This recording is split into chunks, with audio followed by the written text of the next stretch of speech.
Buenos días a todos y todas. Estoy muy feliz de la apertura el día de hoy a la 7ª Escuela Colonial de Caracas, Juan José Bautista, en nombre, de todo el equipo del Centro de Estudio de Transformaciones Sociales, del Instituto Venezolano de Investigaciones Científicas, del Instituto Simón Bolívar para la Paz y la Solidaridad entre los Pueblos y de la Fundación para la Investigación Social Diversidad. La escuela de este año, cuyo nombre y temática es la comuna y el Estado comunal como horizonte liberador, es fruto de un doble homenaje que queremos hacer. Primero, a Juan José Bautista, en honor a quien hemos bautizado la escuela, a la vez que como conmemoración del llamado que nos hizo nuestro comandante Chávez hace justo 10 años al asumir el reto de hacernos comuna o nada, en su inmemorable discurso del golpe de timón del 20 de octubre de 2012. Para dar apertura a esta escuela, quisiéramos primero que todo empezar por recordar al maestro Juan José Bautista, quien nos acompañó desde la primera edición de la escuela que montamos en el 2016. Para ese entonces, Juan José no era muy conocido en Venezuela, aunque un poco antes había recibido el Premio Libertador al Pensamiento Crítico 2015, en la Sala Ríos Reina del Teatro Teresa Carreño, por su obra ¿Qué significa pensar desde América Latina? Sabemos que la Academia Venezolana, como muchas otras en Latinoamérica, ven poco hacia nuestros pensadores y pensadoras. Es una academia que aún en revolución es generalmente eurocéntrica y poco dada a pensamientos otros. Fue Ramón Grosfoguel quien nos propuso incorporar a la escuela Juan José. En esa oportunidad, Juan José preparó una clase que tituló Marx y la transmodernidad descolonial. El tema que queríamos traer al debate ese año era precisamente a Marx, al marxismo y a la visión reinterpretativa que venía trabajando Dussel y Juan José. Como filósofo que era, siempre iba a las raíces para armar sus argumentos. En esa primera clase nos decía que no era suficiente exponer el tema del cual uno quiere hablar, sino el modo como uno llega al tema. Juan José preparaba con mucho detalle sus clases y elaboraba cada argumento con sumo cuidado. Juan José tenía esa cualidad que hacía que luego de profundos análisis aterrizaba en el tema de cada escuela de manera clara y precisa. La sala entera quedaba suspendida en sus palabras, en sus gestos, en sus inflexiones, al recorrido de su pensar, y el silencio era profundo y atento. Flotaba entre todos y todas las que estábamos ahí, como un telar invisible que nos conectaba con nuestros pasados, nuestros presentes, nuestros porvenires. Juan José nos conectaba con nosotros y nosotras mismas, y con ese rigor y esa espiritualidad tan suyas, nos hacía comunidad de vida. Juan José estuvo presente en las 4 escuelas que realizamos de manera presencial. A cada encuentro y a cada clase traía nuevos elementos que él iba desarrollando a medida que escuchaba con atención las preguntas que se le hacían y con seguridad a medida que se escuchaba a sí mismo. Marxismo, poder constituyente, poder popular, modernidad, transmodernidad, temas todos que desarrolló con rigurosidad. Temas que expuso a un público que sin ser necesariamente formado en filosofía, escuchó, se interesó, se motivó, se transformó. Juan José insistió en la importancia no solo de pensar, sino de pensar lo grave, y más aún lo gravísimo. Escribió Juan José que cuando más grave sea lo pensado, tanto más profundo y radical se convierte el pensar. Y sus clases produjeron ese efecto en quienes los escuchamos, lo conocimos y lo apreciamos. En una ocasión, Juan José nos habló del termidor, de aquel o aquella o aquello que se apropia de los valores de una revolución y los termina usando para su usufructo y en esta medida acaba y destruye la revolución. Nos afirmó que todo proceso revolucionario tiene un termidor y que lo importante es identificarlo para poder anularlo. Su mensaje fue, paradójicamente, optimista y esperanzador. La afirmación Toda revolución tiene un termidor, puede ser vista como una fatalidad paralizante, pero al contrario de esto, el mensaje de Juan José fue: sigan adelante, identifiquen al termidor y sigan adelante. Con ese mensaje, Juan José nos dio aliento para seguir, siempre pensando en los problemas, siempre desarrollando las ideas, siempre pensando en nuestra realidad y nuestra historia. El año pasado, los y las organizadoras de la Escuela Descolonial de Caracas decidimos bautizar la escuela con el nombre de Juan José Bautista. Es una forma de homenajear a quien nos dio y enseñó mucho desde esos espacios. Compañero, profesor y guía de quienes nos hemos formado año tras año en esta escuela de la cual fue fundador. Continuaremos fomentando y divulgando el pensamiento descolonial con el mismo entusiasmo de siempre e inevitablemente Juan José, quien tanto nos habló de la fuerza que nos dan nuestros ancestros, está presente hoy en día con nosotros y nosotras, esta vez como uno de nuestros ancestros, recordándonos que la lucha debe continuar y que un mundo mejor es posible. Esta séptima edición de la escuela se articula así desde la invocación tanto a Juan José Bautista como al comandante Chávez, ambos ancestros y maestros, para que sigan inspirándonos y guiándonos, para poder debatir, proponer, desconstruir y reconstruir desde la urgencia del sentir pensar ese nuevo orden político, social, cultural, ético y espiritual que nos trazamos como horizonte liberador a asumir como proyecto civilizatorio descolonial de vida la construcción del Estado comunal. Como nos dijo Chávez en el primer halo teórico del 1 de junio de 2009, la comuna como ente revolucionario, como base territorial, social, política, moral, tenemos que construirla. Y si ni siquiera la enunciamos, ¿cómo la vamos a construir? Para contribuir muy modestamente con este reto que nos trazó Chávez, la escuela de este año se plantea como un espacio doble, a la vez de discusión teórica con la presentación de las diferentes ponencias de los y las profesoras invitadas y como espacio de praxis descolonial, saliendo de sus muros para ir al encuentro de experiencias de construcción comunitaria y de luchas de liberación territorializadas y encarnadas. Para el bloque de discusión teórica contaremos, por una parte, con las ponencias de Ramón Grosfoguel, de Puerto Rico, con una ponencia en 2 sesiones intitulada Chávez Descolonial, el nuevo antiimperialismo descolonial desde la organización popular. También contaremos con las ponencias de Cacho Colmenar, que está aquí, que es de México, quien abordará primero hoy la temática de la racionalidad de la comunidad de vida y luego, en una segunda sesión, la del espíritu y las instituciones para la vida en común. Contaremos también con las ponencias de Gonzalo Basile, quien abordará primero el tema de las saludes del sur, giro descolonial y soberanía sanitaria, y luego el de la temática de territorios y territorialidad comunal para la refundación de los sistemas de salud. También contaremos con la presencia de Karina Ochoa, con 2 ponencias, la primera intitulada Pensar el poder comunal desde los feminismos descoloniales y la segunda del problema colonial al análisis de las múltiples opresiones.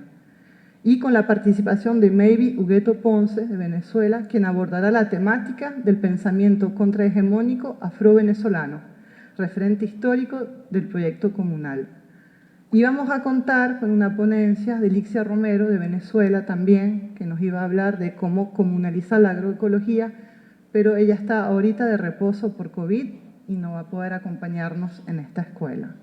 Finalmente, para cerrar este bloque teórico, contaremos con una ponencia del maestro Enrico Dussel, en la cual nos acompañará en modalidad virtual, pero que vamos a proyectar aquí en esta sala para cerrar ese bloque. Todas estas ponencias que les acabo de contar van a tener lugar aquí en el CELAR, hoy todo el día, sigue esta tarde, y el resto de la semana en las mañanas. Ahora bien, este año la escuela no solo va a debatir teóricamente, sino también desde una serie de praxis específicas de construcción comunales, comunitarias y colectivas, desde y con las voces, reflexiones, conocimientos y aprendizajes de las diferentes personas que día en día construyen ese horizonte liberador del Estado comunal. Se trata así para nosotros y nosotras de darle un nuevo giro descolonial a la escuela de este año, para hacer de la misma un espacio de transformación y de co-construcción colectivo de ese horizonte. A partir de mañana en la tarde, entonces, la escuela se territorializa. Vamos a contar primero, mañana, con un primer conversatorio intitulado Comunidades de Vida, con la participación de Katia Colmenares, Ramón Grofogel y voceros y voceras del Movimiento de Pobladores y Pobladores de Venezuela, el cual tendrá lugar en el Campamento de Pioneros, en Chacao. Luego, el miércoles en la tarde, tendremos el conversatorio intitulado Sistema de Salud Comunal, cogestión hacia la autogestión emancipadora, con Gonzalo Basilo y voceras de la comuna Altos del Lídice. Eso será en el Colegio León Trujillo, en Altos del Lídice. Luego, el jueves de tarde, contaremos con el conversatorio taller intitulado Voces del Feminismo Comunal, con Karina Ochoa y voceras de la comuna 5 de marzo, Comandante Eterno, el cual tendrá lugar en el Centro de Distribución Somos Caribe del Valle. Y finalmente, el sábado en la mañana tendremos la última sesión de la escuela, la cual tendrá lugar en la Pluridiversidad Patria Grande de la Comuna del Panal 2021 en el 23 de enero. Antes de dar la palabra a nuestra querida Katia y con ella a la primera presentación de la escuela, quisiera pedirles un momento de atención para que escuchemos y veamos juntos y juntas un video de nuestro comandante Chávez en el cual nos habla justamente del Estado comunal.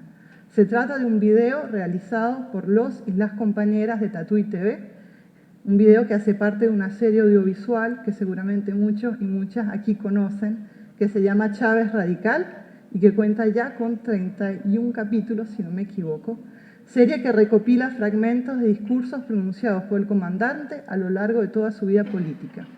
Entonces le proponemos aquí, antes de dar la palabra a Katia, de ver juntos y juntos el video número 12, intitulado Hacia la conformación de un Estado comunal, que fue realizado por los y las compañeras de Tatuí TV, Mayra Soto, Joshua Wilson, Juan Liencio y con la colaboración de Taí Rodrigo. Yatzaira, si puedes poner el video, por favor. Chávez Radical. Los consejos comunales debemos trascender ahora lo local y debemos ir creando por ley, en primer lugar, una especie de confederación regional, local, nacional de consejos comunales. Tenemos que ir marchando hacia la conformación de un Estado comunal. Y el viejo Estado burgués, que todavía vive, que está vivito y coleando, tenemos que irlo desmontando progresivamente, mientras vamos levantando el Estado comunal, el Estado socialista, el Estado bolivariano. Un Estado que esté en condiciones y en capacidad de conducir una revolución. Casi todos los estados nacieron para detener revoluciones. Vaya qué reto el nuestro, convertir al viejo Estado contrarrevolucionario en un Estado revolucionario. Tengo la fórmula clara, es de Bolívar, ustedes lo saben, esta tremenda señal esclarecedora de lo que tenemos que hacer. Es del año 1826. Cada palabra es una luz, es un rayo, es un faro. Nada es tan conforme con las doctrinas populares como el consultar a la nación en masa sobre los puntos capitales en que se fundan los estados, las leyes fundamentales y el magistrado supremo. Todos los particulares están sujetos al error o a la seducción, pero no así el pueblo, que posee en grado eminente la conciencia de su bien y la medida de su independencia. De este modo, su juicio es puro, su voluntad fuerte, y por consiguiente nadie puede corromperlo, ni menos intimidarlo. Yo tengo pruebas irrefragables del tino del pueblo en las grandes resoluciones, y por eso es que siempre he preferido sus opiniones a las opiniones de los sabios. Los consejos comunales tienen que trascender lo local. Es posible que haga falta hacer algún ajuste en la ley de los consejos comunales para darle la visión de integralidad, porque es una nueva geopolítica que no niega las alcaldías, no, ni niega las gobernaciones, las trasciende. Trasciende el poder constituido, es el poder constituyente del pueblo, pero organizado, las redes del poder popular. Hay una tendencia que es peligrosa, que es que el Consejo Comunal se enrolle, como la serpiente se enrolla en una cueva y se va aislando de la lucha política global y va quedando a veces como si fuera, bueno, denme dinero para este proyectico, para este proyecto aquí, y se va quedando eso solo en lo utilitario. Sería un error grave. La lucha, primero que nada, es política, es ideológica. Tenemos que volver a repolitizar la batalla. Nosotros hemos estado gestionalizando la política, la obra, la carretera, eso es importante. Pero cuidado, todo esto tiene que ser un gran esfuerzo signado por la política, la conciencia política. Es decir, el socialismo no se va a dar por sí solo, como algunos lo decían, que era una marcha inevitable, como un río que va para el mar, pues no. Si nosotros no lo construimos, no habrá socialismo nunca. No va a venir eso como caído del cielo. Tenemos que parirlo, pujarlo.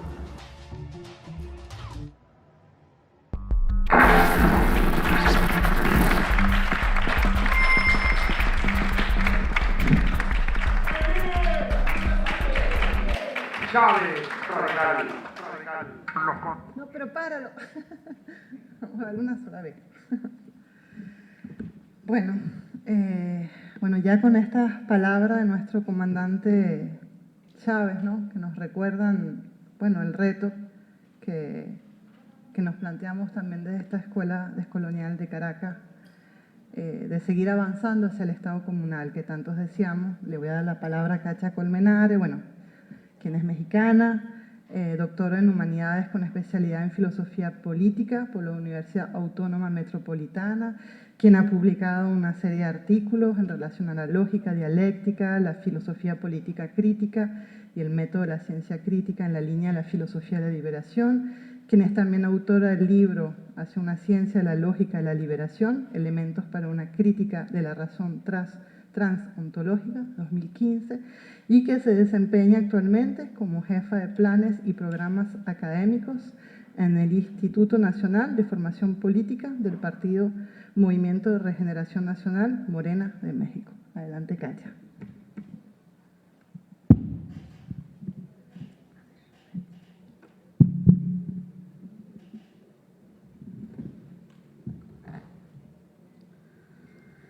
Buenos días Venezuela.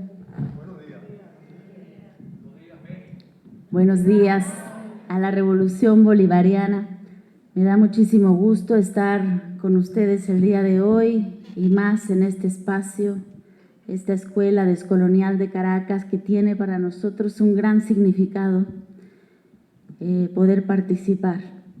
Y además participar en esta 7ª edición, retomando la presencialidad y además retomando con una gran novedad, y es el hecho de que esta Escuela Descolonial adquiere hoy el nombre de Escuela Descolonial Juan José Bautista.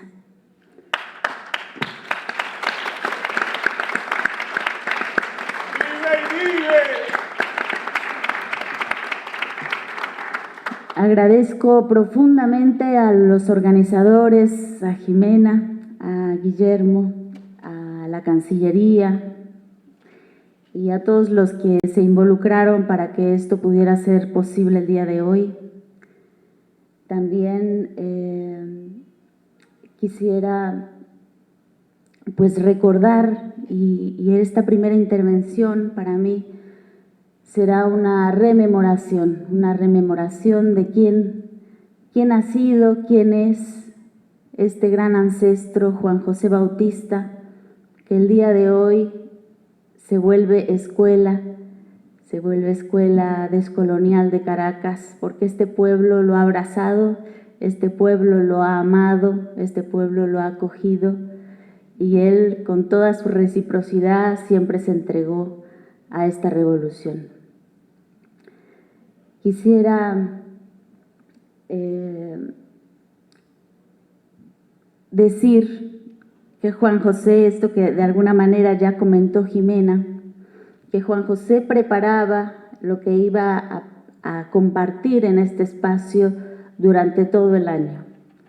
Yo lo veía siempre recuperando y diciendo: todas las perlas se van para Venezuela, porque ahí hay oídos que escuchan, porque ahí hay un pueblo en lucha y porque ahí hay una subjetividad que se levanta y que puede encarnar este espíritu desde donde estamos pensando.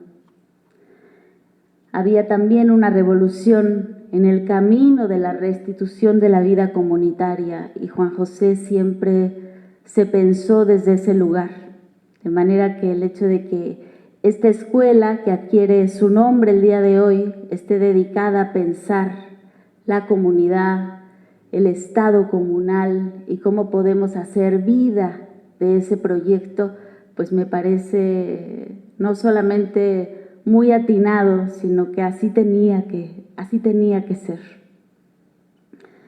Este golpe de timón de nuestro comandante eterno, Hugo Chávez, fue para Juan José de gran significación. Cuando vino el golpe de timón, Juan José también tomó el timón de este barco. Y me alegra decir también que esta es la 7ª escuela descolonial y Juan José siempre se fijaba mucho en los detalles. Es la 7ª y el 7, Juan José siempre lo recordaba como un número cabalístico, un número perfecto, un número en donde se unen el 3 y el 4, que es la unión entre lo divino y lo terrestre. Así que el hecho de que esta 7ª edición de la Escuela Descolonial sea justamente la de Juan José, pues me parece también muy significativo. Yo quisiera hablarles de este hombre y quisiera hacer un pequeño recorrido por su camino, por su obra, por su legado y por las tareas también que nos deja el día de hoy. Abrió sin duda una importante senda en la historia mundial de la filosofía y del pensamiento crítico, y serán las nuevas generaciones quienes vayan tomando conciencia de lo que eso significaba. Juan José Bautista nació en La Paz. Nació el 27 de diciembre de 1958. Su madre, Ana Hortensia Segales, ama de casa. Su padre, Pablo Bautista, zapatero. Ambos de origen aymara. Es el tercero de 5 hermanos y se crió entre La Paz y la isla de Anapia en el lago Titicaca. Este último lugar que permaneció siempre como parte de las tierras de sus peregrinaciones, él decía. Su niñez, su adolescencia, se vio marcada por la situación política de la Bolivia de aquellos años. Una Bolivia plagada de gobiernos militares, de golpes de Estado, de inestabilidad económica, política, de gran escasez, de devaluaciones, la muerte del Che Guevara, el fracaso de las guerrillas, de represión, pero también de resistencia inquebrantable de un pueblo en lucha. Este es el contexto en el cual Juan José creció su niñez y su adolescencia. Él vivía junto a su familia en una pequeña vecindad, cerca del centro de La Paz. A solo una calle de una gran avenida que se llama 16 de Julio y que es una de las avenidas más importantes de La Paz. Esta avenida, en donde transcurrió gran parte de la historia boliviana de aquellos años convulsos y que aconteció ante sus ojos y que vio en carne propia. Desde su casa, y esto era algo que él me contó muchas veces, Desde su casa era posible escuchar el avance de los tanques, pero también los disparos y aún los cantos y las protestas de un pueblo en rebeldía. Creció en una Bolivia profundamente escindida, racializada, en la que los indígenas comenzaban a irrumpir en la ciudad, haciéndose cada día más visibles, irrumpiendo en la arena política desde otro horizonte de vida, aunque en lo fáctico eran siempre tratados como ciudadanos de segunda. Imaginemos que pocos años antes los pueblos originarios habían conquistado derechos elementales, como el libre tránsito. Durante muchísimo tiempo los indígenas no podían pisar el centro de La Paz. Estaba prohibido para ellos. En su adolescencia, Juan José fue tomando cada vez mayor conciencia de estas contradicciones sociales y políticas que se volverán el centro de sus preocupaciones. Va a ingresar en la Universidad Mayor de San Andrés para estudiar arquitectura. Durante una época en que dicha carrera era la más politizada de toda la universidad. Él hacía mucho énfasis en esto. Él es testigo de la victoria del pueblo ante el golpe efectuado por el general Alberto Natusch Busch, lo que encendía la esperanza de estar a un paso de la transformación del país hacia el socialismo. Durante esta época se inicia Juan José Bautista en las lecturas de Marx y del marxismo. Meses más tarde acontece lo imprevisible, que es el golpe perpetrado por García Meza. Este golpe que derrumba toda posibilidad de cambio y que impone la contrarrevolución. La destrucción del edificio central de la Central Obrera Boliviana, que era el símbolo de la lucha popular, quiso sembrar la idea de que no se iba a permitir la insubordinación. Estaba muy cerca el socialismo, estaba a la vuelta de la esquina y de pronto se da este contragolpe. La nueva situación lo cuestiona a tal punto a Juan José que decide cambiar de carrera. La arquitectura ya no satisfacía sus preguntas, así que cambia a sociología. Y el objetivo era entender qué es lo que había sucedido. Su generación vivió de manera desconcertante este cambio completo de situación. Cuando se supone que el pueblo estaba tan cerca, acariciando ya la construcción de un nuevo proyecto largamente imaginado y largamente añorado. En medio de esta inestabilidad política, viajará a Cochabamba, donde permanecerá un año en lo que él siempre denominaba su autoexilio. En esta época en la que muchos de sus amigos sufrieron persecuciones y, cosas innombrables, él decide irse a Cochabamba y esconderse un tiempo. En 1983 vuelve a La Paz y asume responsabilidades como profesor auxiliar ante un descabezamiento total que sufrió la planta docente de la universidad. No había profesores, de manera que los mismos estudiantes tuvieron que asumir esta responsabilidad. Así impartió clases, y fíjense de qué temas, de metodología de las ciencias sociales, de materialismo histórico, de dialéctica.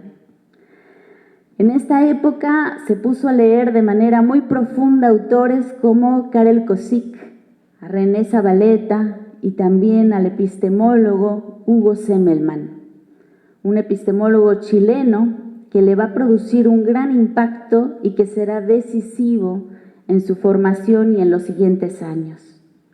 Esta experiencia política le va a imprimir un profundo sentido a su formación teórica y va a acompañar apasionadamente el contenido de sus investigaciones, porque todo se trataba de entender qué es lo que estaba pasando. Es decir, él ingresa a estudiar, pero no mecánicamente, él ingresa con preguntas, él ingresa con la mirada ávida de entender las contradicciones que estaba viviendo y cuáles eran los siguientes signos de los tiempos políticos. A mediados de los 80s comienzan a regresar a Bolivia algunos compañeros que habían estudiado en México y en otros lugares, los mismos también que habían salido un poco para huir de la difícil situación política. Estos testimonios de la gente que va volviendo alimentarán a Juan José en su interés por ir a México. México entonces se había convertido en un centro de pensamiento y había albergado a importantes filósofos, pensadores y referentes que habían llegado ahí precisamente en el exilio. En esta misma época, Juan José se va a volver cofundador de la revista Autodeterminación en Bolivia, que será una revista referente durante mucho tiempo. Comienza entonces también su incursión en la filosofía a partir de la obra de Eduardo Nicol, a quien le escribe una carta al terminar de leer su obra, misma que el filósofo español, que en ese momento ya radicaba en México, le responde en marzo de 1988. Este momento va a ser realmente crucial en la vida de Juan José. Y le responde Eduardo Nicol de esta manera: alguna divinidad desocupada y benévola decidió que llegara a mis manos una carta de usted, sin dirección mía y además sin posta de correos, para que luego digan que no hay milagros. Así comenzaba la carta de Eduardo Nicol. El mismo año, Juan José viajó a México en condiciones muy precarias, en busca de grandes maestros con quienes aprender a pensar críticamente. Y cuando digo precarias, eran precarias de veras. Juan José tenía $20 en su bolsillo. Su padre, cuando él iba a tomar el avión, le dio $30 más.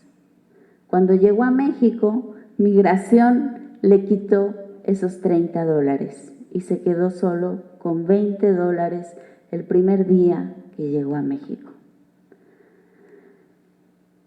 Juan José vivía cotidianamente del milagro. Nunca se dejó intimidar por su condición de clase, por el color de su piel. Siempre decía que su madre, Ana Hortensia Segales, le había enseñado a caminar erguido y caminaba así como su madre, orgulloso de sus orígenes, orgulloso de su cultura. Por ello sus sueños no tenían límites. Tocaba el cielo antes de dar el primer paso y avanzaba firme ante las dificultades con la mirada puesta en los objetivos y en los milagros. La carta de Eduardo Nicol auguraba una constante en su vida: el milagro. Muchas veces le escuché decir que el milagro acontece solo después de que uno ha hecho todo lo posible. Y la vida del pobre pende del milagro. Eso lo sabe el pobre. Por eso el pobre mantiene su fe mucho más allá que el resto, decía siempre Juan José. Él estaba acostumbrado a ser todo lo posible e incluso más allá de lo posible, si les contara de nuestra vida. Las preocupaciones de esta época de Juan José se centraban en el porqué del fracaso, en el intento de construir el socialismo en Bolivia, lo que teóricamente significaba pensar el tema de cómo se puede realizar la utopía, cómo se puede desarrollar una conciencia anticipatoria, cómo se puede comprender desde el futuro las posibilidades preñadas dentro del presente. Aquí, en esta época, Ernst Bloch se vuelve su referencia más fundamental. Y todo esto ligado en la construcción de la historia, en la función crítica de la razón. Y es aquí cuando hace su lectura del Che Guevara sobre el hombre nuevo, que después Juanjo trabajó ya no como hombre nuevo, sino como ser humano nuevo. Él estaba ávido de integrarse a la vida académica, lo cual fue algo complicado por los papeles, porque siempre estando como extranjero, como migrante, tuvo que batallar bastante para poder cumplir con todos los requisitos que se planteaban.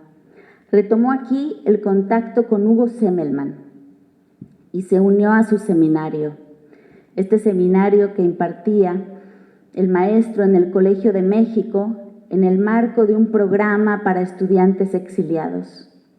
Juan José asistió a cursos, a seminarios, a presentaciones de libros, a todo lo que podía, en la Universidad Nacional Autónoma de México, en la Universidad Autónoma Metropolitana, y allí permaneció durante 2 años en el seminario de Enrique Dussel sobre las 4 redacciones del Capital de Marx.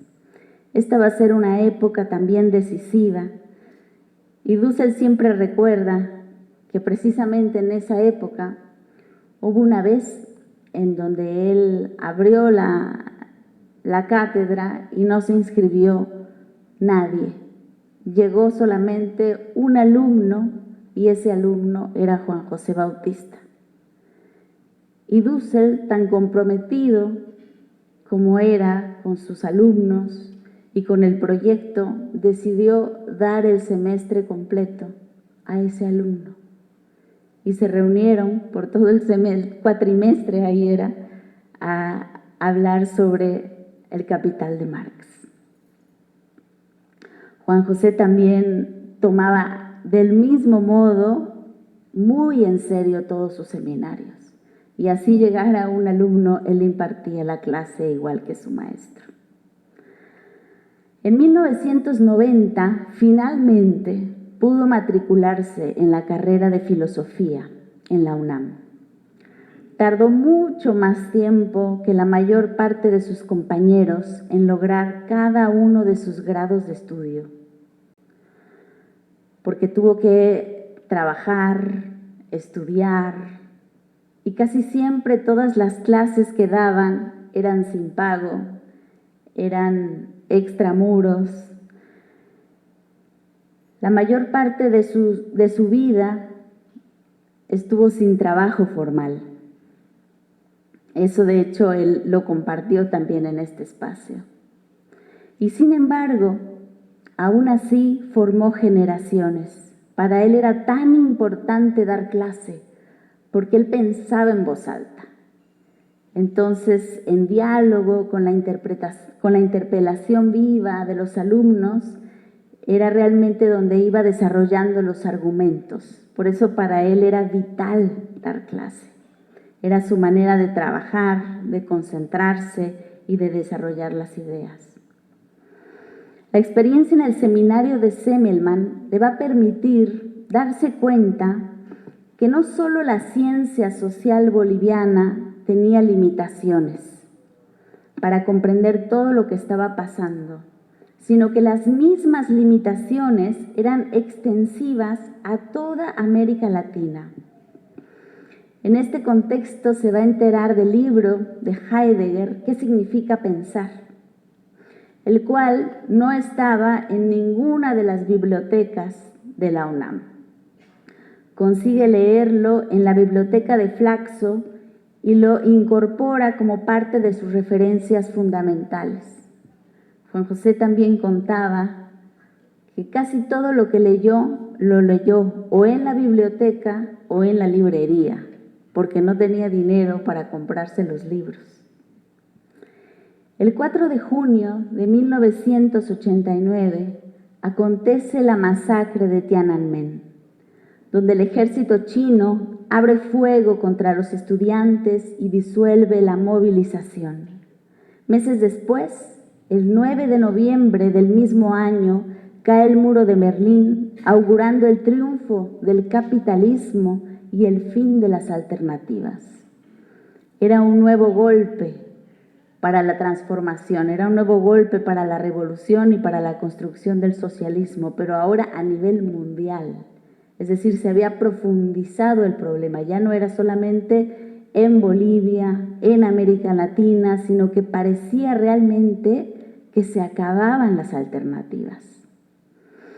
En el ámbito académico e intelectual se abandonaba sistemáticamente a Marx. Eran tiempos de definición en los que quedaba cada vez más lejos la construcción de la utopía del socialismo. A contracorriente estaba también el maestro. Enrique Dussel continuaba con su seminario de Marx, el único en toda la universidad. Y a ese seminario asistía sistemáticamente Juan José. En esta época también el maestro Dussel comenzaba su diálogo con un filósofo europeo que solo después se fue descubriendo su importancia y dejará una huella muy, muy fuerte, no solo en Juan José, sino también en la filosofía de la liberación de Dussel. Durante todo un año trabajaron en seminario la obra de Apel con Dussel. Fruto de este trabajo, cada uno de los participantes del seminario fue escribiendo un trabajo, un texto, para poder entrar en diálogo con el filósofo alemán.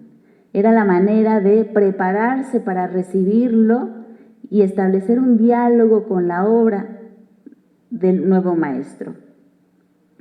Este encuentro se dio en 1991 y Juan José escribió un texto que se llamó De la comunidad ideal de comunicación a la comunidad real de comunicación. Fue un intento de pensar desde el mundo aymara, boliviano, indígena originario, del que él provenía. Esta reflexión es fruto de un proceso de maduración que tiene su origen en un cambio generacional que se va a dar en Bolivia.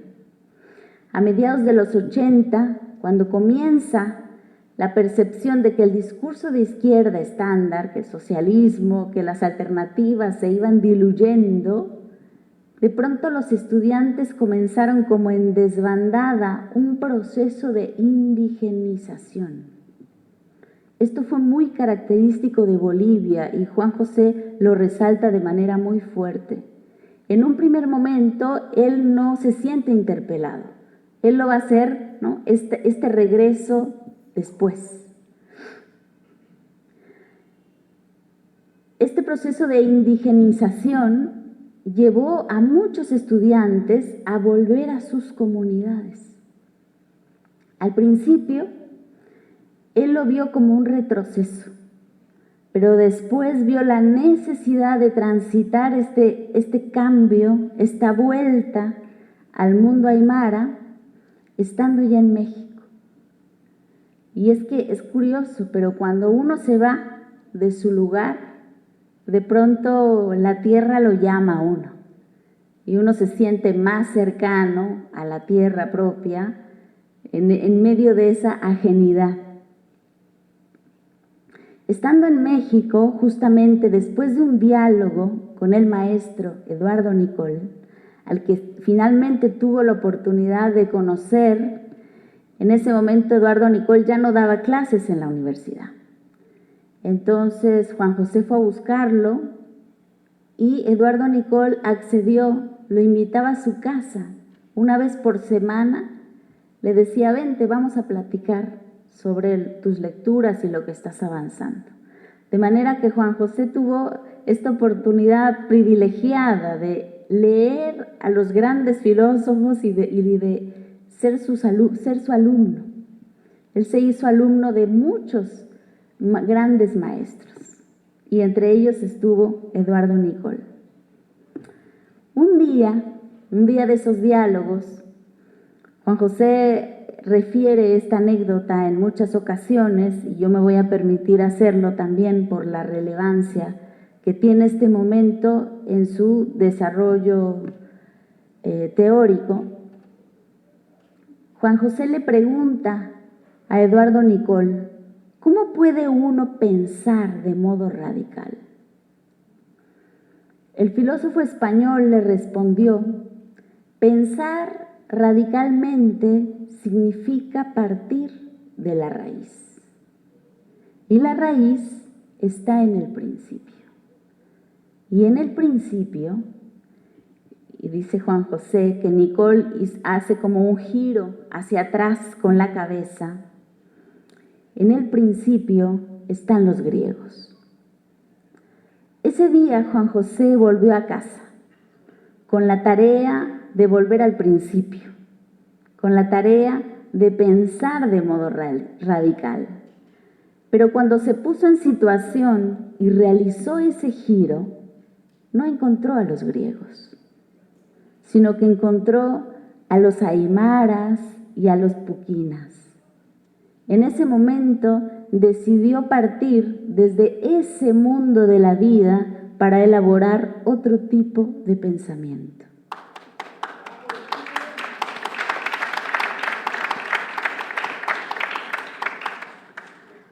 En ese texto que Juan José escribió para el diálogo con Apple, ya empezó a avanzar en este argumento, tratando de dibujar las líneas generales del sentido de la comunidad del mundo aymara, la cual era, él decía, una comunidad real de comunicación, no ideal, sino real. Y su idea era contrastarla con la comunidad ideal de Apple. Planteó entonces la inclusión de la madre naturaleza como parte de la comunidad real. Planteó también la relación sujeto-sujeto como un quiebre epistemológico respecto a la visión sujeto-objeto de Occidente. Esto es muy importante, va a ser realmente un paso decisivo el que va a dar en este momento, todavía sin mucho argumento. Era una gran intuición y que él se dedicó a desarrollarla toda la vida. Hay que ser fieles a esas grandes intuiciones.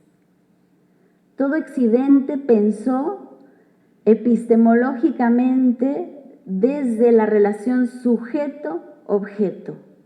Es el sujeto, el científico, el que se acerca a la realidad que está ahí como un objeto para poder descubrirla, para poder comprenderla, para poder descubrir qué hay en su interior. Pero Juan José se da cuenta que en el mundo aymara no hay objetos. Que para los pueblos originarios toda la relación con la naturaleza es una relación de hijo con su madre. Es una relación familiar, sujeto-sujeto. Y entonces él se da cuenta que esta relación sujeto-sujeto tiene que ser una relación que rompe epistemológicamente con la visión de Occidente. Entonces, este punto de inflexión va a ser realmente decisivo. Juan José refiere que este encuentro con Apple fue simplemente devastador, hasta humillante. Todavía no estaba bien construido su argumento y además se enfrentaba a uno de los filósofos más potentes y más profundos de la historia presente. De manera que él, con toda su juventud y con toda su valentía, planteó un cambio de paradigma. Por supuesto que este filósofo no entendió lo que Juan José quería hacer y lo deshizo ahí mismo, enfrente de todos. Este tipo de experiencias las refiero así de manera tan relevante, porque esto fue algo que Juan José vivió muchas veces. Y lo recuerda también en el seminario de Semmelman, cuando él planteaba, ¿no?, ideas desde los pueblos originarios, y en el seminario de grandes epistemólogos lo deshacían. Y él decía, bueno, había que mejorar el argumento. Tenía él una gran capacidad para poder sobreponerse, para no achicarse, para seguir creyendo en que lo que estaban viviendo los pueblos, la experiencia, los siglos de vida que acompañaban estas intuiciones, que todavía no eran argumento, tenían que ser posibles de ser un punto de partida nuevo. Juan José siempre creyó firmemente que podía avanzar en esa dirección, y no solo, sino que tenía sentido, y no solo, sino que tenía un horizonte de mayor verdad, de mayor profundidad y de mayor universalidad.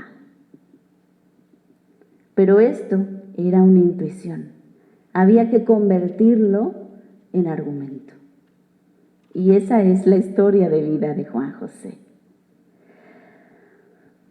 Entonces, él tenía intuiciones. Había que convertirlas todavía en pensamiento. Había que hacer inteligible su posición. Era necesario construir toda una fundamentación que permitiera visibilizar este nuevo lugar de enunciación. A ello se va a dedicar toda la década del 90. El diálogo entre la ética del discurso de Karl Otto Apel y la ética de la liberación de Enrique Dussel fue sumamente provechoso para poder completar la formación de Juan José Bautista.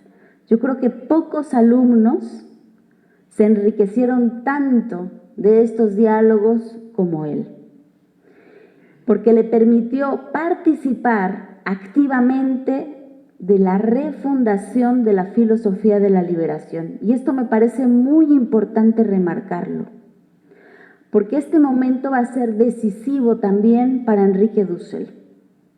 Hasta ese momento, la filosofía de la liberación de Dussel era una filosofía latinoamericana, válida para América Latina, pensada desde América Latina y para América Latina.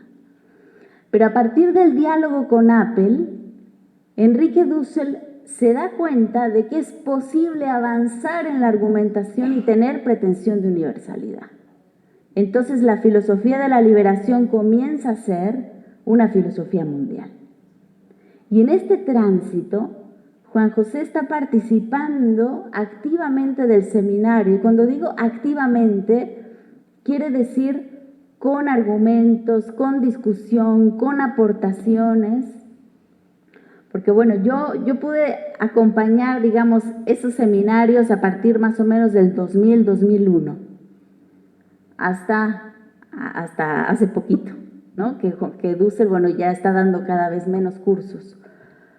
Pero yo vi cómo es que Juan José se manejaba dentro de los seminarios de Enrique Dussel, que era siempre aportando, era siempre con lecturas, o sea, la participación de Juan José en toda la producción teórica de la filosofía de la liberación de los últimos 20 años fue muy, muy relevante. La posición de Apple, y aquí me voy a permitir hacer como un pequeño resumen de en qué consiste este cambio de paradigma. La posición de Apple partía de un análisis de la filosofía moderna en el que se concluía que la filosofía moderna estaba atrapada en el paradigma de la conciencia. ¿Qué quiere decir esto? La filosofía moderna se había pensado desde el yo, desde el ego, desde la posición del sujeto. Era necesario superar dicha posición. No bastaba entonces con la reflexión de Heidegger o de Wittgenstein, quienes habían ampliado el horizonte visibilizando que todo pensamiento está constituido a través del lenguaje. Hay aquí un avance. Apple da un paso más a partir de la obra de Peirce, superando el giro lingüístico que decía que todo es lenguaje. ¿Por qué? Porque todo conocimiento se expresa ¿cómo? Con lenguaje. Entonces basta que analicemos en qué consiste el lenguaje, cómo lo desarrollamos, qué estructura tiene para poder entonces empezar a entender lo que significa la verdad, lo que significa la realidad. Es decir, todo es un problema de lenguaje. Entonces se trataba de dar un paso más allá de este giro lingüístico, pero también de un paso más del giro hermenéutico, que había señalado no solamente que todo es lenguaje, sino que todo lenguaje está siempre interpretado. Entonces, más bien, todo es interpretación. Es una interpretación entre el horizonte que yo tengo y el horizonte que voy a conocer para que se dé precisamente ese diálogo en el cual se da la comprensión. Entonces, más allá del giro lingüístico, más allá del giro hermenéutico, dice Apple, todo acto humano, incluido el lenguaje, tiene una presuposición más, y es que hay detrás siempre una comunidad ideal de comunicación. Es decir, toda nuestra comprensión descansa finalmente en una comunidad. Y esta comunidad es una comunidad de comunicación. Por ello, finalmente, lo que tenemos que analizar, dice Apple, es la normatividad intrínseca, que se puede pensar como una ética del discurso.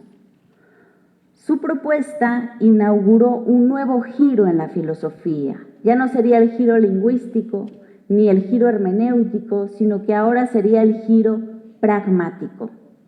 ¿Pero qué quiere decir esto? Quiere decir que todo lenguaje descansa en un ejercicio de comunicación de una comunidad. Y en ese ejercicio de comunicación de la comunidad hay reglas. Por ejemplo, yo hablo y lo que yo hablo, hay una pretensión ahí de verdad. Y si no tuviera esa pretensión, no tiene sentido que yo hable. Es decir, si ustedes estuvieran pensando que yo los estoy engañando todo el tiempo, pues no tiene sentido establecer la comunicación. Simplemente se saldrían por esa puerta. O sea, hay una pretensión ahí de verdad. Hay una pretensión también de validez, ¿sí? De que hay validez en lo que se dice. Hay confianza. Hay muchos elementos que están detrás del acto de comunicación y sin eso no se puede dar la comunicación. Y a esto siempre Dussel pone el ejemplo y dice, es como si yo voy un día por la calle y quiero llegar a un lugar y le pregunto a una persona, disculpe, ¿Cómo puedo yo llegar al centro de la Ciudad de México? Si yo no pensara que esa persona me va a decir la verdad, ¿no? Que sabe dónde está el centro, que tiene sentido lo que me está diciendo, yo no le pregunto. Entonces yo le pregunto porque hay varias suposiciones ahí. Y va a decir Apple, hay una ética que está intrínseca al discurso mismo. Si nosotros hacemos explícita esa ética, que es la base de toda comunicación, pues ya podemos empezar a partir de ahí. Entonces, para Apple era fundamental superar el paradigma de la conciencia, o sea, la verdad no surge de un sujeto que se enfrenta a la realidad, no. Hay una experiencia previa, y esa experiencia previa es esta comunidad de comunicación en la que todos participamos. Es decir, el sujeto no tiene acceso a la realidad en primera instancia. Primero tiene acceso a esta comunidad de comunicación, y desde ahí es que se abre al mundo. Entonces, para Apple había que superar este paradigma de la conciencia, porque desde el ego moderno es imposible sostener un verdadero diálogo. ¿Qué va a pasar en la conciencia moderna? Si yo creo, ¿no? o creo más en lo que dice mi conciencia, cuando yo me abro a la comunicación, al discurso, al diálogo con el otro, en realidad, no, más bien, será imposible abrirme al diálogo. Eso lo hemos visto o lo vemos muy cotidianamente. Y ustedes me van a decir, ¿no? Pero es como cuando yo voy a enfrentarme a otro convencido de que yo tengo la razón. Y el otro viene convencido de que tiene la razón. Ahí es imposible el diálogo. Para que pueda haber un verdadero diálogo, la conciencia tiene que abrirse. Y esto significa tiene que dudar de su propia pretensión. Tiene que creer en el otro. Tiene que creer en la veracidad del otro, en la validez de lo que el otro dice, ¿sí? Implica un acto de apertura hacia la comunidad. Si cada uno está cerrado en su propia conciencia y se debe a su propia conciencia, ¿qué tipo de política vamos a desarrollar desde ahí? Va a ser una política de la dominación, de la imposición, del sujeto que impone su realidad al otro. Entonces, Apple ya es bastante revolucionario en este sentido, porque nos está diciendo, toda la filosofía moderna ha pensado desde un sujeto que se impone, es un sujeto de la dominación, y en ese sentido no hay posibilidad de diálogo, no hay posibilidad de construcción de la comunidad. Entonces, ¿cómo vamos a construir acuerdos si todos los interlocutores están autocentrados y cada uno invalida a priori la posibilidad de que el otro pueda tener razón? Entonces va a decir Apple, la ética del discurso, que es la que nos sitúa en el nivel de la comunidad, que tenemos que recuperar ese espacio de la comunidad. Tenemos que darnos cuenta de que nuestro discurso tiene sentido pensándose desde la comunidad. Entonces, esta ética del discurso de Apple se va a asumir como irremontable, y en un primer momento del diálogo parecía efectivamente que era así. O sea, cuando Dussel comienza a dialogar con Apple, parecía que tenía que asumir completamente la filosofía de Apple.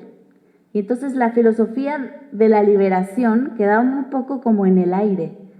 Tenía que fundamentarse, parecía, desde la ética del discurso.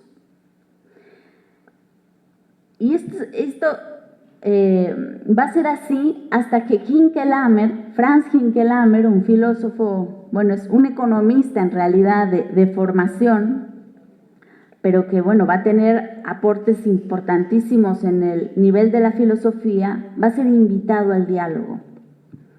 Hinkelamer se pone a trabajar la obra de Apple y se da cuenta de que más allá de la comunicación de Apple hay otro nivel mucho más profundo, ahora sí, irremontable.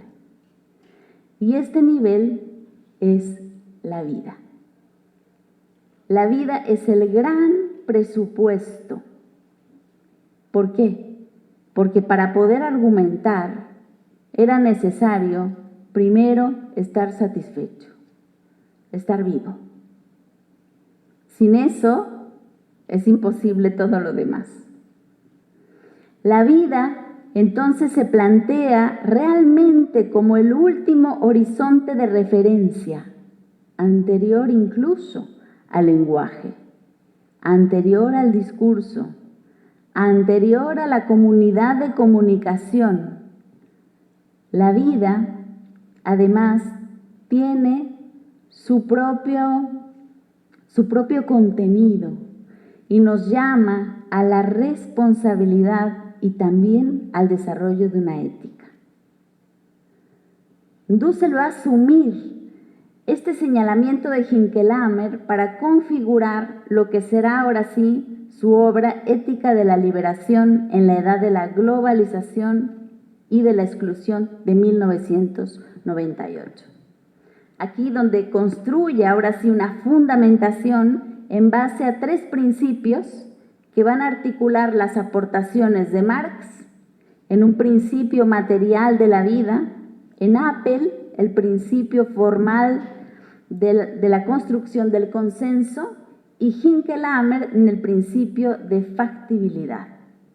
El resultado va a ser una ética de la liberación, ahora sí con pretensión de universalidad. Juan José va a participar de todo este proceso de reconstrucción de la filosofía de la liberación. No solamente por ello va a ser testigo, sino que él mismo va a comenzar a desarrollar su propio marco categorial para pensar primero desde los aymaras y después desde los pueblos originarios andino-amazónicos. Entonces, hay aquí 2 elementos fundamentales que van a ser, que van a acompañar, ¿no? Y que van a ser, digamos, sostén de todo el trabajo teórico de Juan José. Por un lado, la comunidad que él había descubierto en los pueblos originarios, pero que con Apple, con la obra de Apple, le es posible ahora sí desarrollar argumentativamente. Y por el otro, la aportación de Hinkelamer de la vida. Si nos damos cuenta, están entonces los 2 elementos básicos para poder después construir el concepto de comunidad de vida. Síntesis de este trabajo de 10 años es un texto que se llama Hacia una crítica de la razón latinoamericana, el cual va a terminar de escribir los primeros minutos, dice él mismo, del año 2000, en donde va a abordar la cuestión del desarrollo de la razón moderna como fruto de la labor que hizo Europa por comprender su realidad y responder sus propios problemas. Es decir, Juan José se da cuenta que todo este desarrollo que tenemos de la razón moderna sirvió para que Europa pensara su realidad, se respondiera sobre sus propios problemas y viera solución. Pero entonces eso quería decir que esta razón moderna no era válida, sin más, para todo el mundo. Era válida para poder resolver y responder a los problemas que tenía Europa.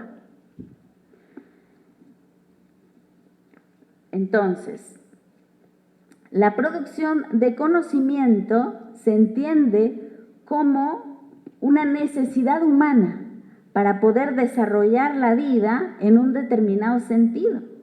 Pero entonces la ciencia y la razón modernas han posibilitado el desarrollo de la vida moderna y de su subjetividad.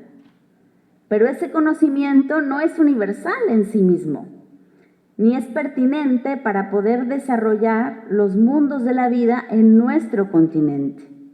Más bien hemos sido testigos de que justamente la implementación de este tipo de conocimiento, así sin más, ha significado el subdesarrollo de nuestras economías y de nuestras formas de vida. Voy a poner un ejemplo un poco burdo, pero para que se vea, digamos, de manera clara a qué se refiere Juan José. Es como si Europa hiciera un análisis de las posibilidades de desarrollo de la energía a partir de sus condiciones reales de vida. Entonces, pensemos en una Europa llena de árboles, llena de bosque, ¿no? Y dice, no, pues tengo que desarrollar la economía del, qué sé yo, a partir de la quema de la madera, por ejemplo, ¿no? Y entonces empieza a desarrollar toda una tecnología en ese sentido y después nosotros, en lugares desérticos, decimos, no, pues para poder desarrollar nuestra economía necesitamos también partir de un desarrollo de la energía de la madera. No tiene sentido. Primero tengo que entonces traer la madera para poder desarrollar del mismo modo. Entonces, se hace una copia sin ningún criterio, pensando que las soluciones que ha dado Europa para poder resolver sus propios problemas son universalizables así de manera directa, lo cual no tiene ningún sentido. Entonces, el problema está en creer en que la ciencia y la razón moderna son universales en sí mismas. Porque entonces pareciera que no hay salida, que tenemos que aprender a pensar como modernos, que tenemos que pensar a vivir como modernos. Pero es importante recalcar que en última instancia el problema aquí no es cultural, porque no se trata de recuperar lo propio solamente porque es propio, sino que es una cuestión metodológica y de racionalidad. Se comienza con lo propio, para producir conocimiento pertinente a la realidad, pero también desde un criterio de producción, de reproducción y de desarrollo de la vida. Entonces, Juan José va a empezar a desarrollar la idea de que en los últimos 500 años hemos sido testigos de todas estas consecuencias nefastas del despliegue de la modernidad. Ha quedado en evidencia que el contenido de su racionalidad es un contenido de dominación. ¿Dónde lo vemos? En las consecuencias. De dominación de la naturaleza, pero también de dominación del ser humano. Y aquí entonces la provocación de Heidegger, y volvemos a esta obra que Juan José leyó con sumo cuidado, de qué significa pensar. Dice Heidegger ahí, esto que recordaba Jimena, lo que da que pensar es lo grave. Y dice Juan José, bueno, ¿qué es lo grave en nuestro tiempo? Lo grave, ya no estamos simplemente ante lo grave. Estamos en un momento en el cual nos enfrentamos a lo gravísimo. Lo gravísimo porque estamos con un riesgo, y ahora cada vez más inminente, de la destrucción de la vida en la Tierra, ¿no? A pocos minutos de la guerra nuclear, dicen, ¿no? Entonces, la devastación de la vida, la producción de miseria a escala mundial, se ha vuelto lo gravísimo que nos da que pensar. Y entonces, esto nos lleva a pensar la necesidad, dice Juan José, de desarrollar otra racionalidad, una racionalidad distinta de la racionalidad moderna. La pregunta entonces es, ¿por dónde empezar? ¿Por dónde empezar a desarrollar otra racionalidad que no sea la moderna? ¿Cómo desandar el camino? Y aquí entonces se plantea la necesidad de llevar a cabo una crítica de la razón latinoamericana. Dice, porque hay que empezar a pensar por nosotros mismos y desde nosotros mismos. Se trata de descubrir lo que está contenido en el tipo de racionalidad que hay en nuestras formas de vida, porque la razón moderna es la razón contenida en la vida moderna. ¿Se entiende eso? Si queremos pensar desde otra racionalidad, tenemos que empezar a pensar desde otras formas de vida. Y aquí casa bastante bien con la idea que tiene Dussel, que dice Dussel, la razón es una astucia de la vida. Es decir, un modo que desarrolla la vida para poder reproducirse y desarrollarse. Entonces, se trata de descubrir lo que está contenido en el tipo de racionalidad al interior de nuestras formas de vida, y este trabajo implicará, por supuesto, hacerse cargo de la historia, y hacerse cargo de la historia en nuestro continente, que además está imbrincada con la invasión europea, con el proceso de modernización que sufrieron las formas de vida de nuestros pueblos originarios, porque ya no estamos en un estado puro. Después de 500 años, tenemos una doble raíz y tenemos que hacernos cargo de esa contradicción. Ahora, no se trata de quedarnos en lo local, sino que se trata de pensarnos en nosotros mismos, desde nosotros mismos, pero ahora en relación con la historia de la humanidad. El pensar es la actividad propia de la razón. Y va a decir Juan José, más allá del análisis y más allá de la reflexión. Esto parte de una lectura que va a hacer Juan José de varios años, que se va a dedicar a estudiar el pensamiento de Hegel y específicamente la ciencia de la lógica. Y él tenía esta metodología de ir trabajando los autores, contrapunteando desde este otro lugar de pensamiento que eran los pueblos originarios. Entonces pensaba con los autores, contra los autores y más allá de los autores. Decía con Hegel, contra Hegel y más allá de Hegel. Y así tiene varios cursos en donde hizo ese trabajo, por ejemplo, de la fenomenología del espíritu, pensando esta obra de Hegel, pero él tratando de desarrollar lo que significaría una fenomenología del espíritu de la liberación. Ese es uno de los textos pendientes que lo vamos a terminar de escribir, porque tenemos sus cursos y porque dejó todos los elementos para que podamos pensar en ese sentido. Es decir, porque Hegel hace toda esta fenomenología del espíritu, pero para sacar adelante lo que es el espíritu de la modernidad. Nosotros no queremos reproducir el espíritu de la modernidad, queremos reproducir el espíritu de la liberación y de la liberación de la vida que quiere vivir. Lo mismo va a ser entonces con la ciencia de la lógica. Entonces ahí hay también un trabajo pendiente que vamos a llevar a cabo. Pensar implica, decía Juan José, situarse en perspectiva mundial. En ese sentido, aunque la pregunta por el pensar siempre es formulada desde un lugar en específico, se sitúa de manera radical. Y radical, aquí cuando Juan José se refiere a lo radical, se refiere a la comunidad de vida, por lo que está llamada a trascender el origen desde el cual se formula en primera instancia. Toda crítica de la razón conlleva un proceso de purificación.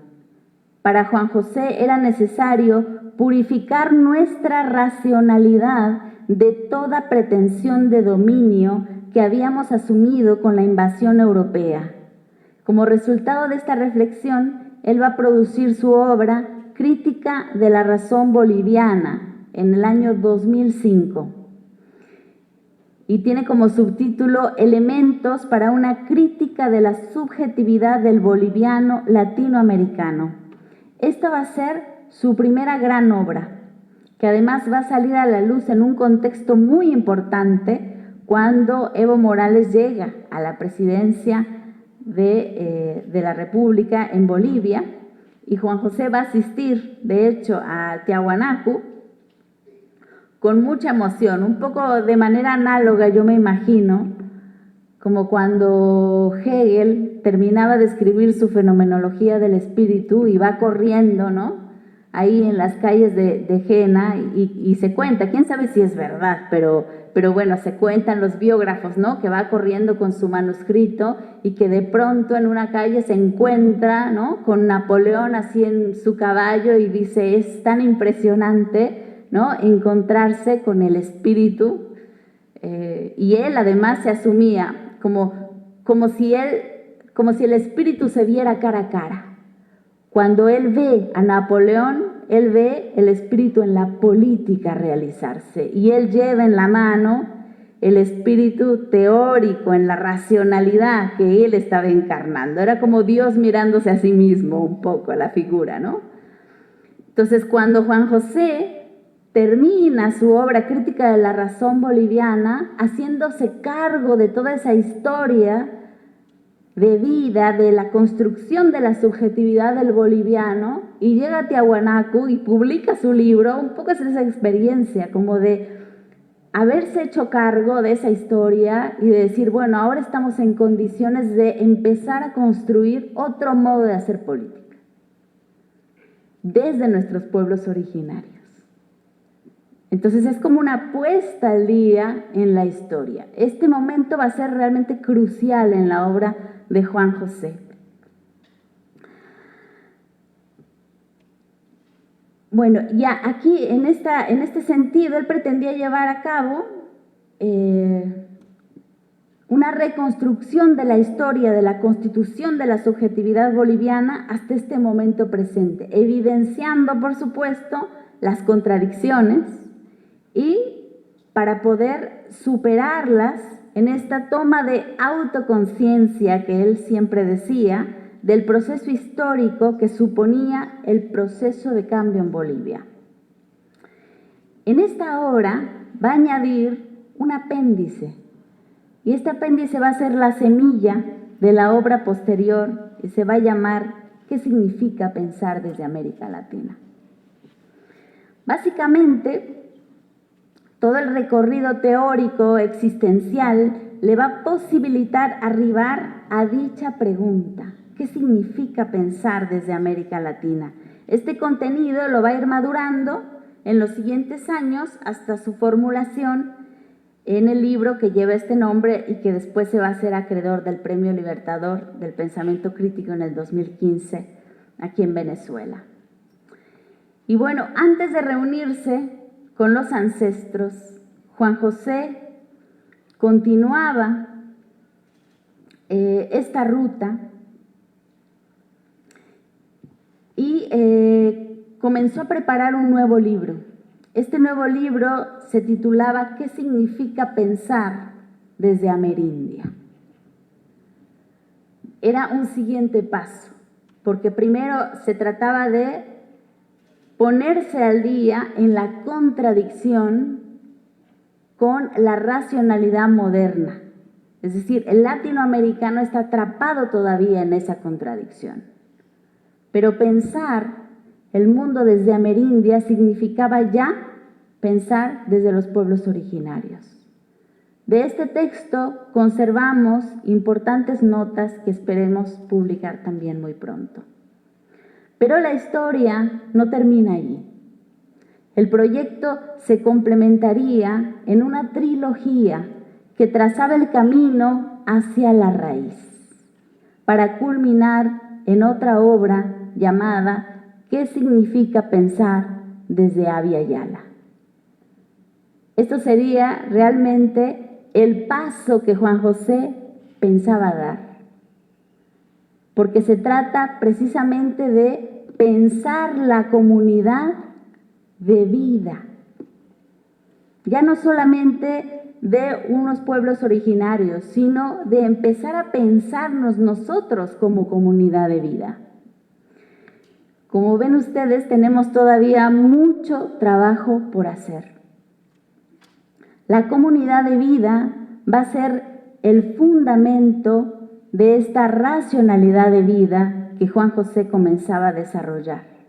¿Y en qué consiste esta comunidad de vida? No solamente se trata de una comunidad humana, porque eso, bueno, se puede pensar desde muchos otros lugares. Aquí, en la comunidad de vida, está incluida la naturaleza, pero ya no como naturaleza, sino como madre, como Pachamama, en donde está compenetrada en la relación política, en la relación económica, pero no solo, también están los ancestros. Hay estos tres niveles que constituyen el contenido de la comunidad de vida. Se trata entonces de pensarse desde ese lugar, de asumir ese lugar como lugar de enunciación. En ese sentido, decía Juan José, hay que trascender lo local, pero no como abandono de lo local, sino más bien tratando de profundizar y de ir a la raíz de eso que llamamos vida y que la traducimos en existencia. Y aquí podemos hacer una pequeña reflexión. La vida, desde que despertó a la vida, es una. Todos somos parte de esa misma vida. Un día esa vida despertó a la conciencia y esos somos los seres humanos. Los seres humanos somos la vida autoconsciente. Pero con la autoconciencia hemos ganado otro nivel, que es la responsabilidad. Somos nosotros la vida autorresponsable. Para eso es que nos nació la conciencia. Ahora se trata de ponernos a la altura de esa existencia, de que el ser humano asuma realmente el papel y la misión que tiene y que encarna. ¿Para qué se nos dio la conciencia? Para hacernos cargo. Y eso nos va a significar un crecimiento a tal grado que podamos producir realmente cambios en nuestro modo de vida.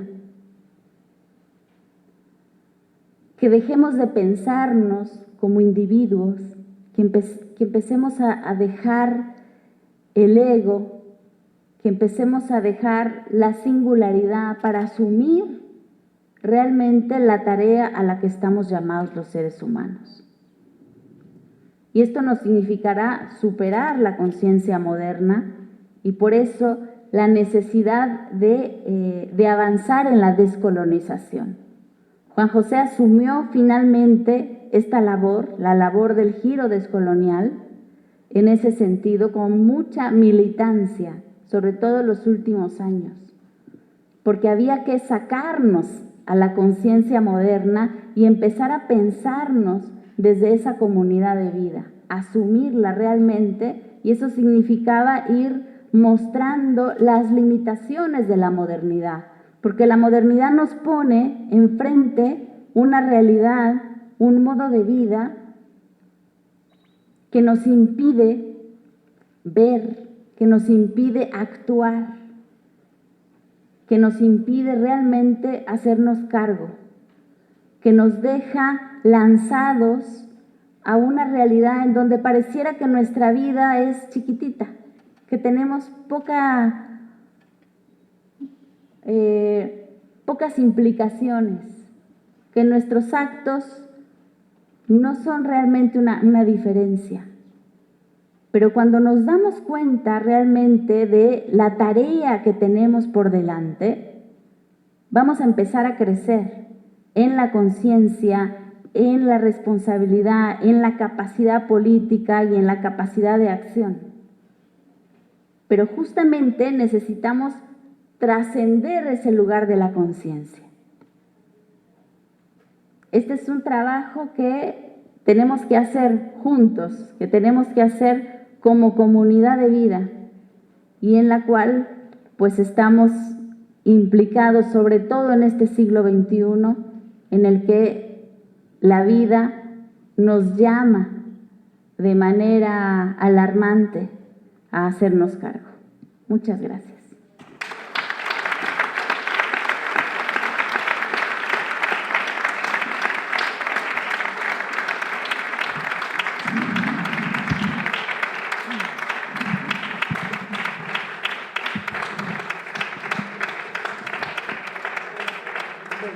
Bueno, realmente muchas gracias, Katia, por todo este relato que nos hace, ¿no?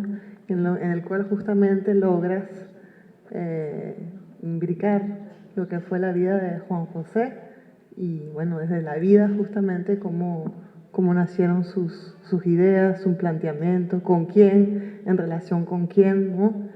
Y es realmente, bueno, muy bonito que compartas eso con todas nosotros y nosotras aquí.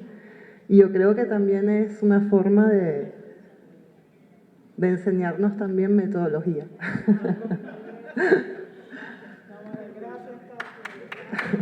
Realmente muchas gracias. Quisiera dar la palabra ahora, bueno, a las personas que están aquí hoy. No sé si hay un micrófono o si es este, para que se acerquen. No sé si hay personas, yo no veo mucho porque tengo no veo mucho, pero si hay personas que se quieren, quizás yo puedo mover eso, si quieren acercar. No sé, ahí los compañeros que están en sala, si me pueden ayudar. A ver si hay personas que quieren acercarse, hacer un comentario, una reflexión, compartir algo, unas preguntas. Bueno, en primer lugar, agradecer esa extraordinaria conferencia que nos ha presentado además una figura de Juan José que merece. Yo lo que voy a hacer es una propuesta, Jimena. Yo creo que le debemos a Juan José la reedición del texto que ganó el Premio Libertador al Pensamiento Crítico, Pensar desde América Latina. La edición que se hizo cuando él ganó el premio, que a mí me costó mucho leerla, porque era la época de muchas dificultades y se hizo con una letra mínima. Yo creo que es hoy, y lo plantearía como una propuesta concreta, que de esta séptima escuela de colonial salga la solicitud de una reedición de la obra de Juan José Bautista, Pensando el Mundo desde América Latina, como homenaje de esta escuela al pueblo venezolano y al pueblo latinoamericano. Esa era la propuesta que quería hacer. Gracias. Bueno, a mí me encanta la idea.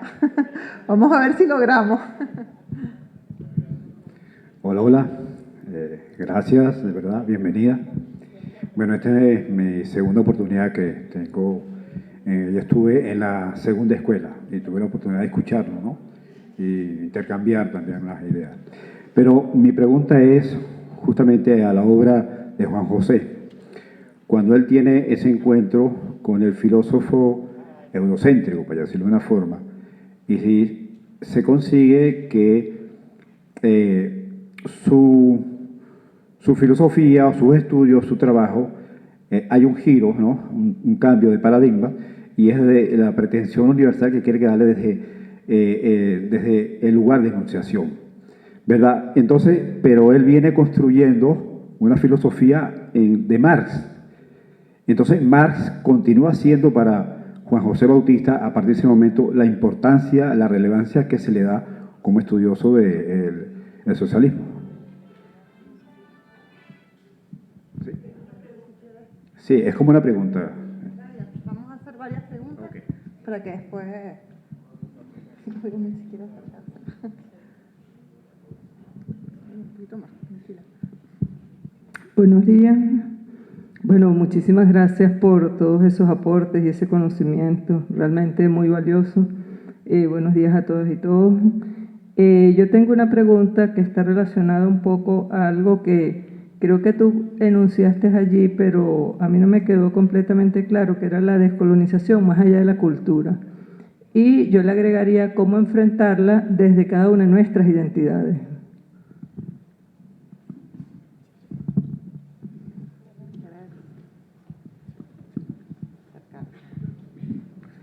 Gracias por la exposición que hiciste sobre la vida de Juan José. Me conmovió mucho cuando contaste el paso de arquitectura a sociología, porque yo también hice lo mismo.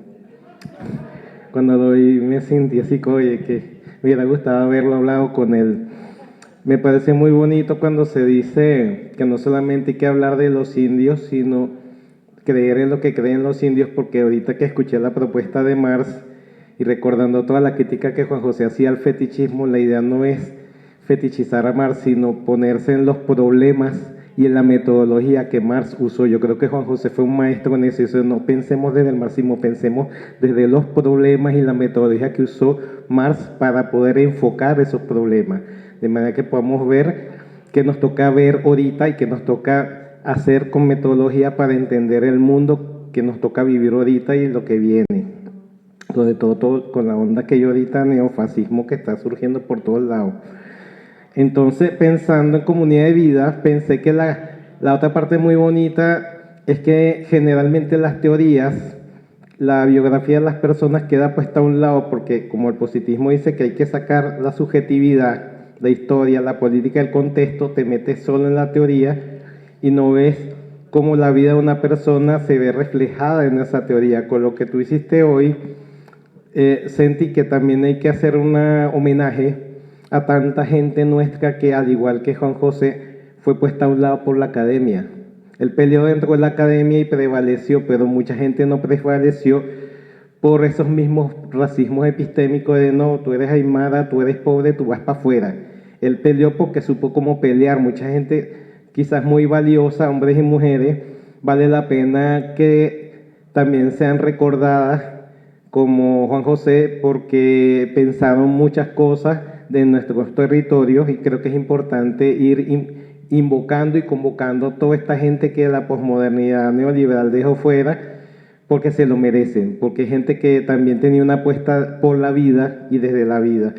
Quería terminar pensando que no solamente se reedite el libro que ganó el premio, sino más bien que sea una antología de todos sus trabajos.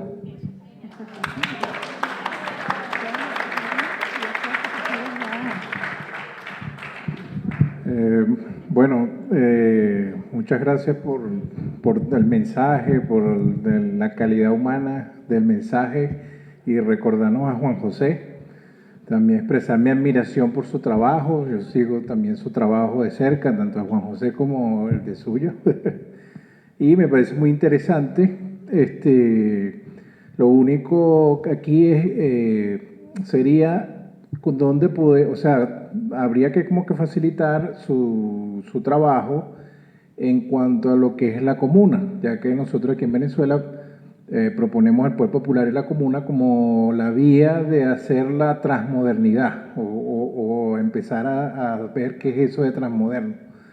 Y nosotros elegimos la comuna y el Poder Popular. Entonces, ese tema sería lo grave, gravísimo para nosotros, y que quisiéramos contar con la mayor cantidad de trabajo que pudiéramos revisar, analizar y leer constantemente. Recuerdo que Juan José, en ¿qué significa pensar en América Latina?, en las notas de pie de página, él decía próxima publicación, y lamentablemente todavía no he podido acceder a esos trabajos. En el último video que tiene Juan José, creo que lo publicó en el Facebook, dando un mensaje, analizando el tema de Bolivia. También dijo que próximamente iban a salir 2 libros, uno que era cómo seguir a Dussel, el trabajo de Dussel. O sea, él exponía cómo recomendaba leer la obra de Dussel, y él decía que para próxima publicación. Entonces eso también sería interesante, saber en qué estado está ese trabajo, si ya se publicó. Y bueno, el maestro Dussel también tiene su obra en una página donde uno puede acceder a la mayoría de sus trabajos. Entonces sería interesante también hacerlo con el trabajo de Juan José y con el suyo también, por la calidad de la exposición y la precisión que tiene. Bueno, muchas gracias.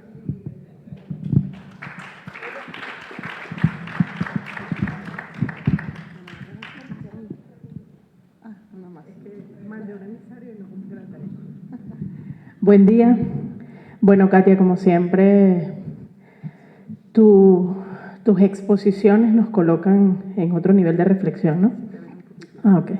Y bueno, además agradecerte esta reconstrucción sobre la vida de Juan José, que además lo hace más nuestro, lo acerca más a esa sensibilidad humana que nos invita a transitar otro camino, ¿no?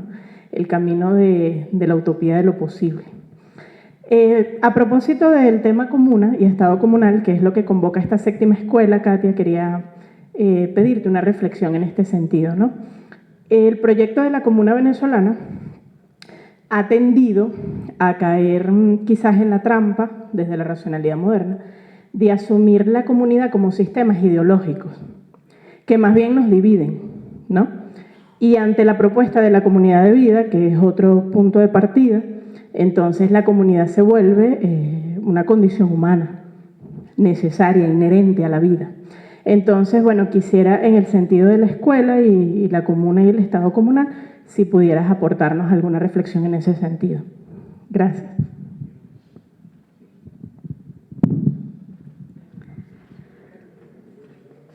Pues muchísimas gracias por las preguntas. Voy a tratar como de ir respondiendo de manera general.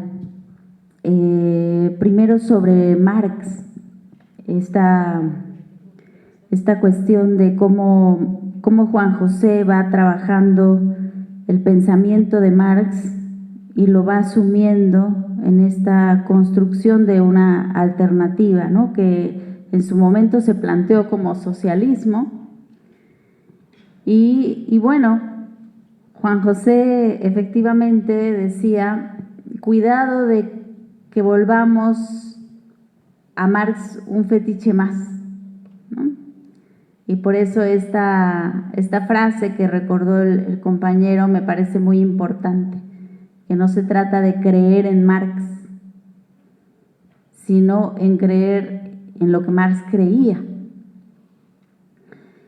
Y entonces de volverse un poco hermano y un poco compañero y continuar el camino y el trabajo que quedó pendiente.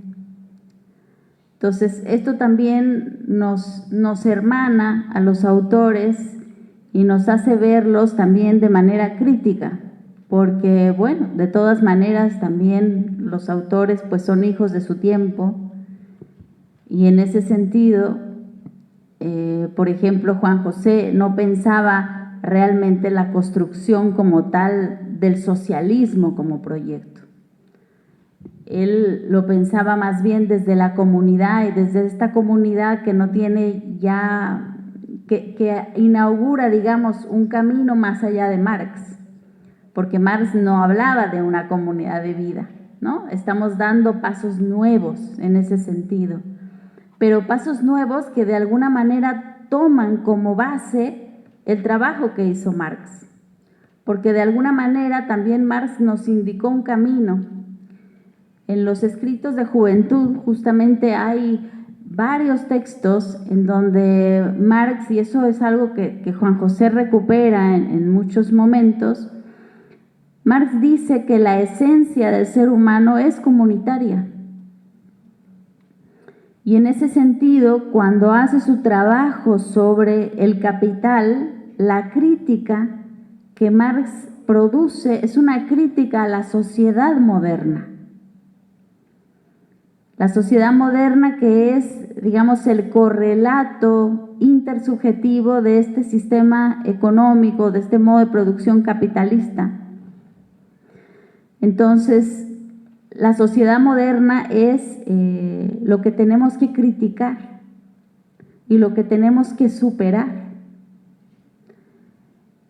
De alguna manera, Dussel se percató de este cambio en el lenguaje, cuando en muchas ocasiones Marx hablaba de lo social como una relación cosificada, como una relación ya moderna.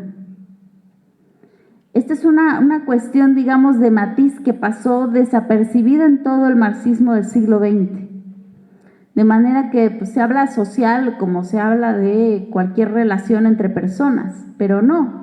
Aquí lo social tiene un sentido negativo. Lo social implica una relación que ya está cosificada, o sea, en donde yo me relaciono con el otro, no en términos de que el otro es un ser humano, sino más bien como que el otro de alguna manera me sirve a mí de mediación.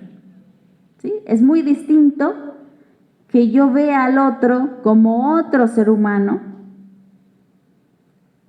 a comprender al otro como algo que me sirve a mí. Entonces, en la relación social hay esa cosificación del otro. Y esa cosificación es propia del modo de producción capitalista, de manera que Juan José lo lleva a un nuevo nivel y entonces va a hablar de la diferencia entre sociedad moderna y comunidad transmoderna, ¿sí? Como otro tipo de construcción intersubjetiva en donde la finalidad no es la búsqueda del propio interés, sino más bien la búsqueda del bien común. Pero el bien común ya no solamente humano, sino el bien común desde la vida. Entonces, en ese sentido, el trabajo que él va a hacer de Marx es un trabajo, así como lo hace también en el caso de Hegel, con Marx, también contra Marx y más allá de Marx. O sea, se trata de seguir caminando. Esta es una metodología de trabajo. Y Marx, bueno, es uno de los autores que Juan José retoma de manera más positiva, porque hay muchas coincidencias y muy de fondo. O sea, desde el punto de vista, digamos, metodológico, Marx es un gran compañero y nos sigue funcionando la metodología que él trabajó. ¿Por qué? Porque él, habiendo nacido al interior de la modernidad, es capaz de darse cuenta que hay un nivel de realidad más allá de la modernidad. ¿Qué quiere decir esto?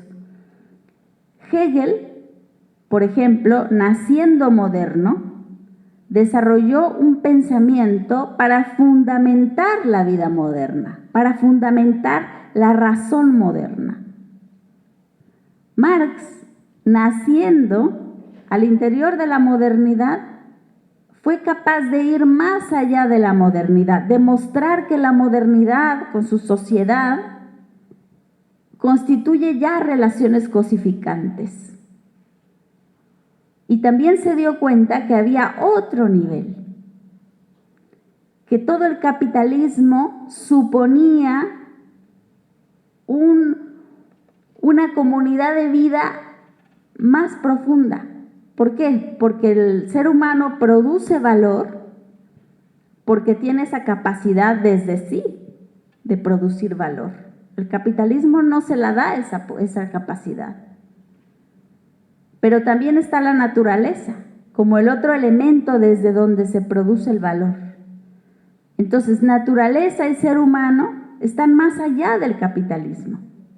Hegel no pudo ver esto. Hegel se dio a la tarea de justificar todo un modo de producción, y por eso es que toda su filosofía y toda su lógica nos sirven para entender la modernidad desde sí misma, o sea, cómo se conoce la modernidad a sí misma, eso es Hegel. Pero Marx nos muestra cómo es la modernidad en su verdadero rostro. Es decir, como un sistema de dominación, como un sistema de explotación. Esta es la diferencia entre un pensamiento justificador, Hegel, y un pensamiento crítico. O sea, un pensamiento que es capaz de trascender el mundo moderno que tenemos ante los ojos. Porque la modernidad nos dice que este es el único mundo posible, que no hay más, que el ser humano es malo por naturaleza y que va a producir las contradicciones en las cuales estamos. Hegel, por eso, en su filosofía del derecho, cuando habla de la pobreza, dice, bueno, la pobreza es una contradicción necesaria de la razón. Y todo es conforme a la necesidad de la razón. La pobreza, la explotación, la dominación, o sea, no hay posibilidad de hacer crítica. Marx, en cambio, cuando ve la pobreza, cuando ve, digamos, todas las crisis, es capaz de asumir una posición crítica ante eso, no conformándose con lo que aparece ante los ojos, sino más bien mostrando que eso es una contradicción que hay que resolver. Eso es la diferencia. Entonces, ¿desde dónde vamos a producir ahora el camino de la transformación, el camino político, práctico de transformación? Entonces, Juan José es capaz de ponerle nombre, de pensar desde esta comunidad de vida, comunidad que tiene que ser transmoderna, es decir, más allá de la modernidad. Y cuando se habla de transmoderna quiere decir que parte desde otro horizonte, que es previo a la modernidad, que está más allá de la modernidad y que, por supuesto, apunta a la construcción de otro mundo.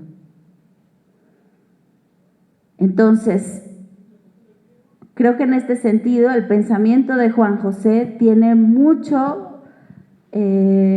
muchas vías para ser desarrollado. Dejó él grandes intuiciones puestas sobre la mesa, pero ahora necesitamos, ahora sí, continuar en el desarrollo del argumento, hacer eso inteligible, mostrar efectivamente que se puede transitar en este sentido. Sobre estos siguientes trabajos, que se hablaba sobre Dussel, bueno, yo creo que se refería a esta antología que apareció este año de Enrique Dussel, una antología que se llama Filosofía de la Liberación, que apareció en Editorial Acal, y a la cual escribimos una introducción, Juan José y yo, para poder, ahora sí, como ubicar a la gente en el pensamiento de Enrique Dussel, porque el pensamiento de Enrique Dussel es sumamente vasto, complejo, tiene muchas vetas, y a veces entre tantos libros, porque son más de 60 libros, pues la gente no sabe por dónde comenzar. Entonces la idea siempre era poder ofrecer una manera de ingresar en el pensamiento de Dussel. Y bueno, Juan José pues es uno de los, o yo diría es el gran conocedor de la filosofía del maestro Dussel. Entonces con él escribimos esa introducción que yo creo que va a ser una guía importante para las siguientes generaciones. Así que esa la puede conseguir, creo que ya está circulando en toda América Latina esa antología. Y ahora la cuestión de la descolonización.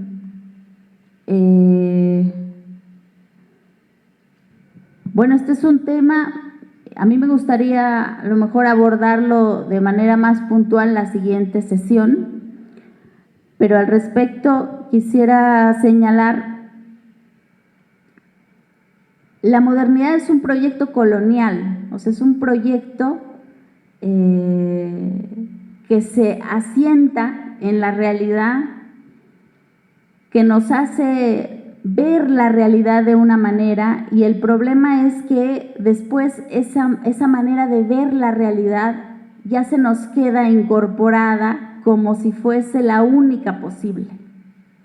Entonces el proceso de descolonización va a ser muy importante y va a ser un esfuerzo que se tiene que llevar a cabo desde todas las culturas.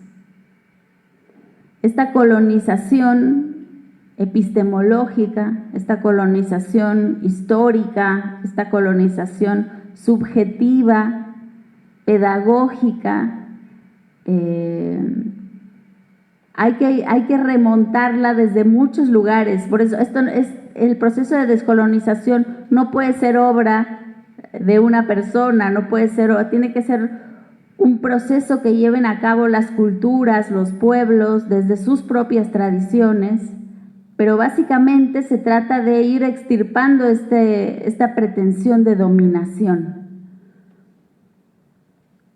Entonces no hay, digamos, como un camino, ¿no? Una manera de llevar adelante la descolonización, pero sí quisiéramos como ir proponiendo ciertos elementos que pueden ayudar para que cada uno transite este camino y sobre todo que podamos llevarlo adelante todos juntos.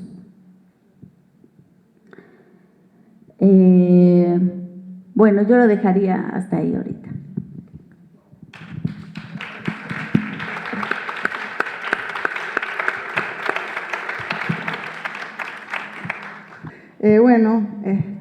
Bueno, muchas gracias, Katia. Bueno, muchas gracias a todos y todas por su presencia. Bueno, vamos a concluir la sesión de la mañana. Nos vamos a despedir, pero antes, recordarle que esta tarde vamos a tener entonces, a las 2:30, a Karina Ochoa, que nos va a conversar a propósito de pensar el poder comunal desde los feminismos descoloniales. Y después tendremos a Gonzalo Basile, que nos va a hablar de salud desde el sur, giro descolonial y soberanía sanitaria. Así que los esperamos aquí a las 2:30. Muchas gracias.